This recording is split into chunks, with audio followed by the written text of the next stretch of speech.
2617। আপনি কি জানেন এই সংখ্যাটির অর্থ কি? এটা সেই নাম্বার যতবার একজন এভারেজ পার্সন একদিনে মোবাইলের স্ক্রিনে টাচ করে থাকে। কিন্তু এটি জুলাই 2016 তথ্য। তাই আমি অনেক খুঁজেছি, কিন্তু আমি 2018 থেকে 2024-এর কোনো তথ্য পাইনি। আর তাই আমি আমার কিছু বন্ধু ও কিছু রিলেটিভসের উপর রিসার্চ করে দেখেছি। আর আমি তাদের সবাইকে একটি অ্যাপ্লিকেশন ডাউনলোড করতে বলেছিলাম, যেটা আমরা স্ক্রিনে কতবার টাচ করি এটি কাউন্ট করে। তারপর যখন আমি তাদের সকলের এভারেজ বের করলাম, আপনি এটি বিশ্বাসই করতে পারবেন না। সেই এভারেজ ছিল 8870, আর এর মধ্যে সবথেকে হাইয়েস্ট ছিল 15981। অর্থাৎ যারা উচ্চ ব্যবহারকারী তারা তাদের ফোনের স্ক্রিনে 15000 বারের বেশি টাচ করে। টেকনোলজি বলতে এটি তো একটি টুল, যার সাহায্যে আমাদের সবচেয়ে কঠিন কাজগুলি সহজেই করা যায়। কিন্তু আজ এই টেকনোলজির এত নোংরা ব্যবহার করা হচ্ছে যার কোনো সীমা নেই।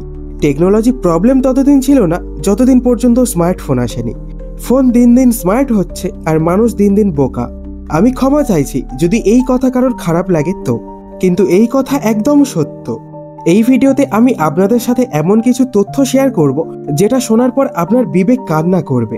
একজন এভারেজ পার্সন একদিনে তার ফোনে 5 ঘন্টা ব্যয় করে।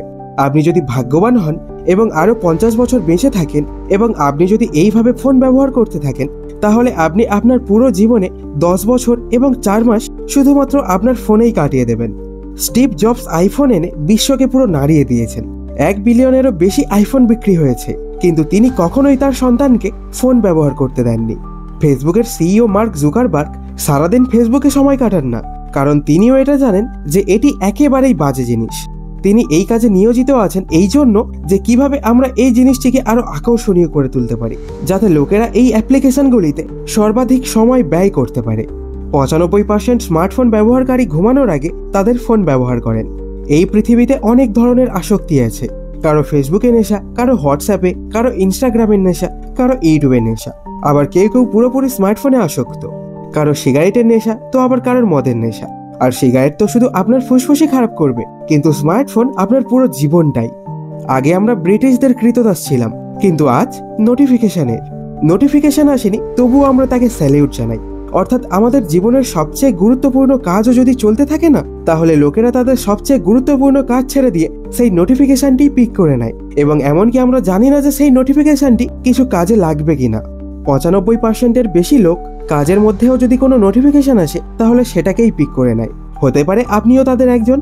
আর কিছু লোক এমন আছে যারা প্রতি 15 মিনিটে তাদের ফোন চেক করে, এবং কখনো কখনো তারা কোনো নোটিফিকেশন ছাড়াই, কোনো কারণ ছাড়াই তাদের ফোন চেক করে, শুধু এই জন্যে যে ফেসবুকে একটি পোস্ট করেছিলাম, ইনস্টাতে একটি পোস্ট করেছিলাম, ফেসবুকে বা ইনস্টাতে একটি স্টোরি দিয়েছিলাম, হোয়াটসঅ্যাপে স্ট্যাটাস দিয়েছিলাম, তাতে কত লাইক এসেছে, কত রিয়াক্ট এসেছে, কে কি কমেন্ট করেছে তা চেক করতে আমরা বারবার সেগুলি ওপেন করি, এবং যাই তো শুধু চেক করার জন্য, আর ঘন্টার পর ঘন্টা ব্যয় করে আসি।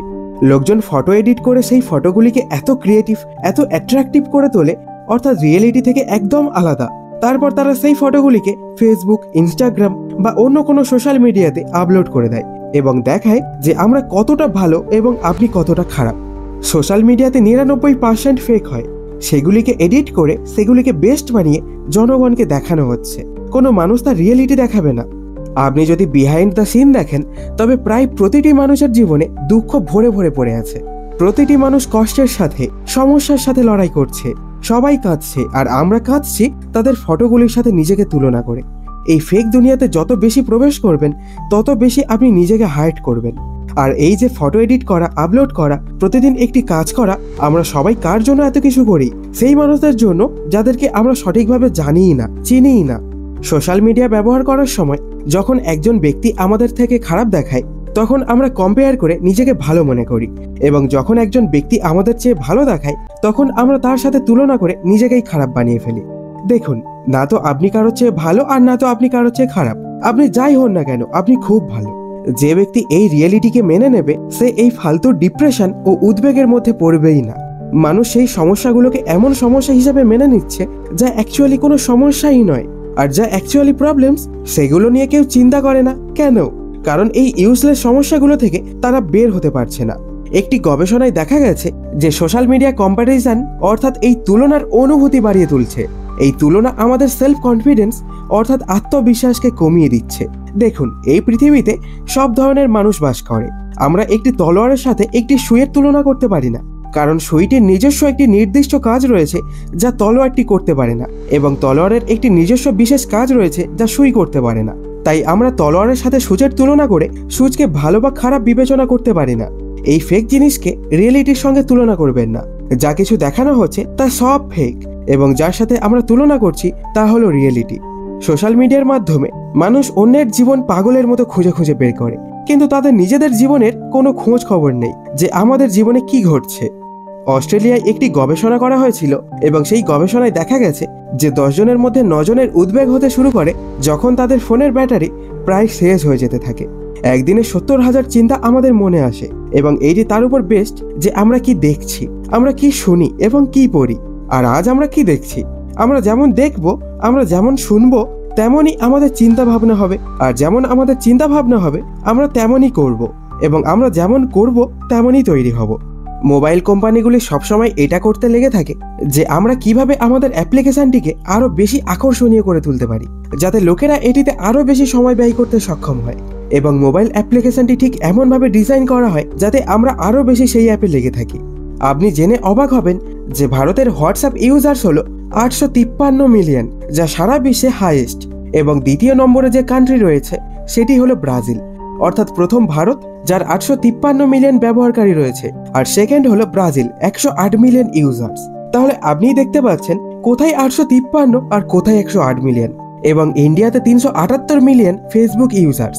এবার ফেসবুক হোয়াটসঅ্যাপ হলো, ইনস্টাগ্রাম কি বাদ যাবে? না, ইনস্টাগ্রাম ইউজার্স ইন্ডিয়াতে 413 মিলিয়ন। একটি গবেষণা আরও দেখায় যে একজন ব্যক্তি যত বেশি সোশ্যাল মিডিয়া ব্যবহার করেন সেই ব্যক্তি তত বেশি নিজেকে একা অনুভব করে। আজকাল লোকজনদের ফোন দিয়ে শুরু হয় এবং ফোনেই শেষ হয়। লোকজন ঘুম থেকে ওঠার সাথে সাথেই ফোন চেক করে, এবং রাতে ঘুমানোর আগে ফোন চেক করে। ফোন টাকাও নষ্ট করছে, সময়ও নষ্ট করছে, কেরিয়ারও নষ্ট করছে, লাইফও নষ্ট করছে। সবাই এই জিনিসটাও জানে, কিন্তু এটা জানার পরও মোবাইল চালিয়ে চালিয়ে মানুষ খুশি হচ্ছে। আমরা যত বেশি সোশ্যাল মিডিয়ার সাথে কানেক্ট হয়েছি তত বেশি আমরা আমাদের প্রিয়জনদের থেকে বিচ্ছিন্ন হয়েছি। সবাই ঘরে বসে আছে, পুরো পরিবার একসাথে বসে আছে, কিন্তু তারপরও সবাই ফোন ঘাটাঘাটি করছে। দেখুন, তিক্ত সত্য হলো স্মার্টফোনটি অমর, এবং আপনার সাথে যারা আছেন তারা আপনার সাথে বেশিক্ষণ থাকবেন না। আপনি আপনার ফোন এবং সোশ্যাল মিডিয়াকে নিয়ন্ত্রণ করুন, তাকে এতটাও অধিকার দেবেন না যে সে আপনাকে নিয়ন্ত্রণ করে। স্মার্টফোন জীবন নয়, সে জীবনের একটি অংশ, আর এটিকে একটি অংশই থাকতে দিন। যেদিন স্মার্টফোনটি জীবন তৈরি হয়ে যাবে না, সেদিন আপনাকে ধ্বংস করেই ছাড়বে। এখন অনেকেই নিশ্চয়ই ভাবছেন, স্মার্টফোন না থাকলে আমরা আপনার ভিডিও কিভাবে দেখতাম, আর আমরা স্মার্টফোন ব্যবহার না করলে আপনার ভিডিও কে দেখবে? আমি এই পুরো ভিডিওতে স্মার্টফোনের খারাপ কাজ বলেছি এবং এর অসুবিধাগুলি মানে ডিসঅ্যাডভান্টেজ বলেছি, কিন্তু আমি পুরো ভিডিওতে কখনোই বলিনি যে স্মার্টফোন ব্যবহার করবেন না, কারণ স্মার্টফোনটি কোনো সমস্যা নয়, কিন্তু এর কারণে যে সমস্যা তৈরি হচ্ছে সেটাই সমস্যা। তাই আপনিও যদি এই ভিডিওটির সাথে একমত হন তাহলে ভিডিওটিকে তাকে শেয়ার করুন যে ফোনে খুব আসক্ত। হতে পারে যে আপনি এটি শেয়ার করার সাথে সাথে তিনি অবিলম্বে নোটিফিকেশনটি পিক করে নেবেন। আমি যেমনটা একটু আগেই বললাম, আমি জানি যে শেয়ার করতেও ফোন ব্যবহার করতে হবে। ফোন ব্যবহার করুন, কিন্তু ফোনকে এত অধিকার দেবেন না যে সে আপনাকে ব্যবহার করে, এটাই শুধু মনে রাখবেন। আর আপনার যদি এই ভিডিওটা ভালো লেগে থাকে তাহলে একটা লাইক করে দেবেন, আর এমনই ভিডিও পেতে সাবস্ক্রাইব করে পাশের বেল আইকনটি প্রেস করে রাখবেন, যাতে আমি এমন হেল্পফুল ভিডিও আপলোড করার সাথে সাথেই আপনার কাছে নোটিফিকেশন পৌঁছে যায়। তাহলে দেখা হচ্ছে নেক্সট ভিডিওতে। তাই ভালো থাকুন, সুস্থ থাকুন, ধন্যবাদ।